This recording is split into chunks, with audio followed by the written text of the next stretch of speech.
Keluarga nelayan yang jadi korban penembakan pas lagi jaring iwak di perairan Tanjung Birik Bangka nyerah ke proyektil peluru karet dari badan korban ke Detasemen Polisi Militer Angkatan Laut Palembang.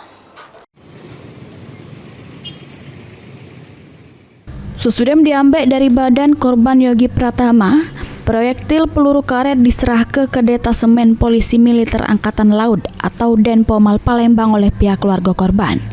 Penyerahan proyektil tersebut sesudah Denpom Lanal Palembang menindaklanjuti insiden penembakan yang menimpa nelayan asal Sungsang. Yang mana pas kejadian, korban bersama kawannya nyari iwak di perairan Tanjung Birik Bangka pada Sabtu awan. Tiba-tiba ada kapal yang diduga punya TNI AL datang langsung nembaki ke arah korban sehingga ngenoi leher korban. Korban yang sempat kritis langsung digawa ke klinik untuk dapat ke pertolongan pertama, sehingga akhirnya dirujuk ke Rumah Sakit Ar-Rasyid Palembang. Menjalin komunikasi karena pihak POM sini minta proyektil peluru. Hari ini kami serahkan dan ada tanda terimanya.